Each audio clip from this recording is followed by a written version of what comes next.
Good afternoon, everyone. I'm very happy to be here, and I'm very happy to be able to speak to you about what this, to us, very important topic. Because it is like we heard in the previous channel, we are living in challenging times, and it's also quite clear that on top of the climate challenge, we have many, many other challenges that we need to cope with, both as a society, but also as a company. But as a company, I would say that climate change is probably the biggest challenge because it poses a really challenge to us to transform. And I will share a little bit with you, let's say, how we view this transformation that we are going through as a company, but just as much as we're going through this is also transformation for our industry and also, I would say, for the society. Because even though maybe many of you, I guess, don't share maybe my and our passion when it comes to trucks. Trucks are still crucial. Trucks are a crucial part of the transport system in the society. And the transport system is, as all of us know, the bloodstream of the society. So the transformation we are doing is very much a part of the transformation that happens in the society. And therefore, it's also important to us in the transformation to do this in partnership. And I will come back to that a little bit as well. Obviously, climate is one of the drivers of this change. And at the same time, as we heard in the previous session, climate is maybe not for everyone, let's say, the main reason for making a change. It's obvious to us, and many like us, that this also makes good business sense. The positive thing I would also say that in the climate crisis that we are experiencing, especially, let's say, the severe weather conditions and many, many other things, that there is a strong commitment.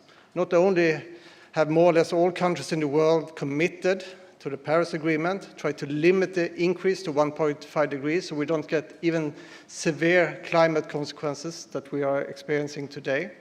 But we also have thousands of companies, just like Volvo, that have also committed to the Paris Agreement. And to us, this means that we need to reach net zero in a not a distant future. We want to reach net zero already 2040. And halfway there, we want to reach 50% by 2030. This figure doesn't say much if you don't think about what does this mean. And for us, and I would say also if I speak for our colleagues in this industry, this means very much electrification. Because we see electrification one of the key ways of coping with the climate challenge, to take big steps in reducing the emissions and at the same time continue to deliver what transports need to deliver to the society. And our targets that we have set is that by 2030, 70% of our new sales should be electric, both battery electric, as we call it, with batteries, but also fuel cells using hydrogen. So it's not one solution here. And that's also something that I just want to highlight when it comes to trucks, that maybe unlike light vehicles like cars, each truck that leaves our factories are unique. They have been adapted and manufactured to meet the specific need of that customer, that specific type of transport. So there's a tremendous difference if we look at the garbage truck in a city compared with a timber truck out in the forest. And it also means that we don't foresee that there will be one solution that will meet all the different types of needs. Which also means that as a society, we need to understand that for different types of needs here, we also need to support it with different types of energy, different types of infrastructure. And we see three main ways forward. To start with, we still believe that there will be combustion engines also in the future trucks. And more or less all the trucks you see on the roads today, not least here in Greece, but also in Sweden, are using combustion engines. These combustion engines have been developed a lot over the last 90 years. Not only have they reduced the regulated emissions, but also reduced the fuel consumption and the climate emissions a lot. And they have still a great potential. They can be used for biofuels, and they will also be able to be used for hydrogen in the future. So the combustion engines will not die when it comes to trucks. We are strong believers that there will be a role to play for combustion engines also in the future.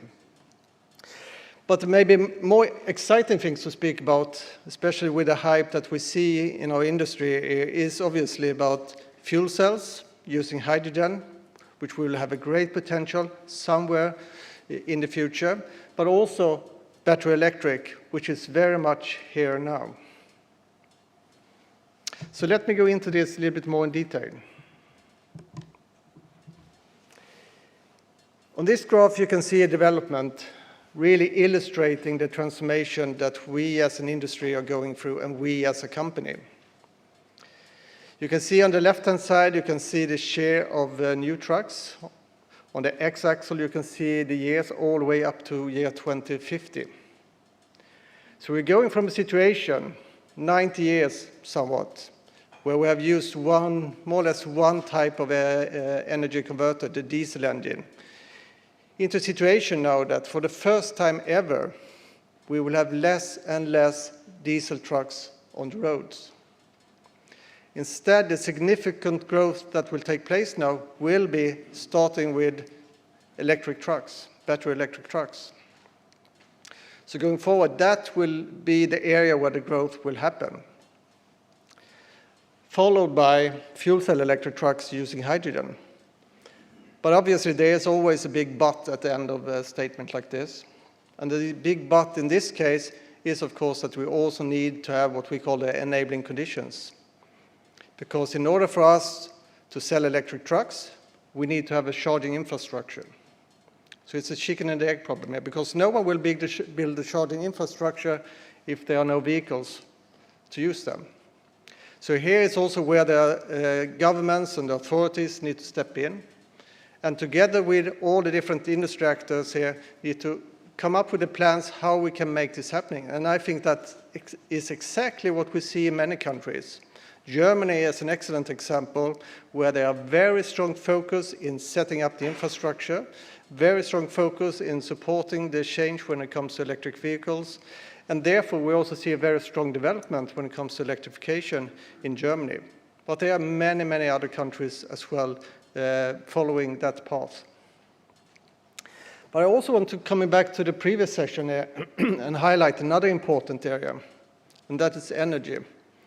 Because it is not enough with the technology, with the trucks or the vehicles.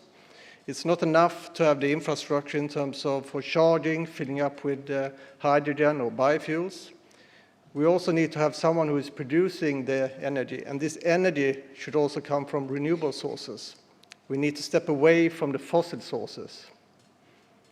Because it's obvious to us, if we compare an electric truck with a diesel truck, and if this electric truck is running on electricity from coal, then actually from a climate perspective, the diesel truck is better.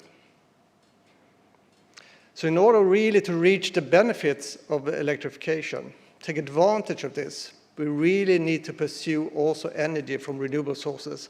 And that applies to everything, regardless if it's a liquid fuel or hydrogen or electricity, it needs to come from renewable sources. And that's also why we believe it's so important to partner up with energy companies to secure that they understand the needs that we see going forward here, both the needs in terms of getting the energy for the trucks, for the transport industry, but also the needs that we see to make the truck in itself more climate neutral, using fossil-free steel as an example.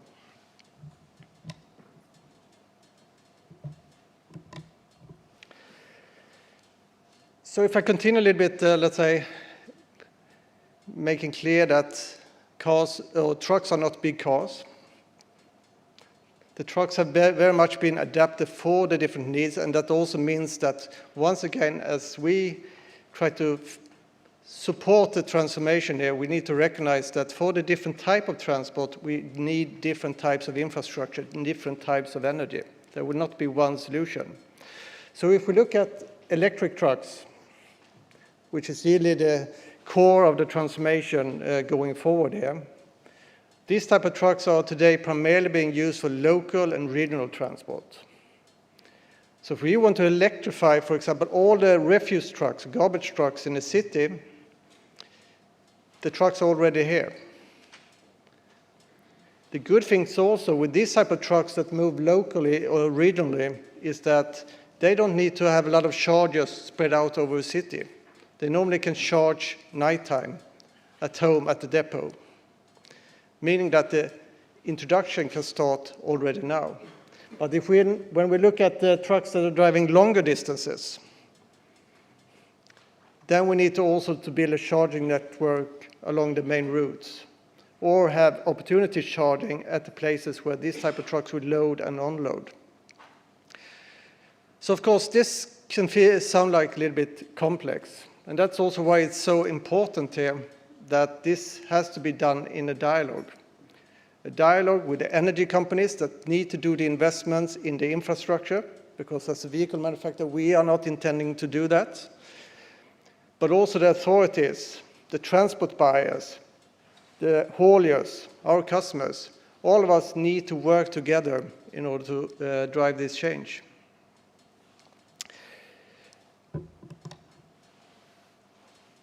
And the good thing here is that, coming back to the chicken and egg problem, we are not missing the vehicles.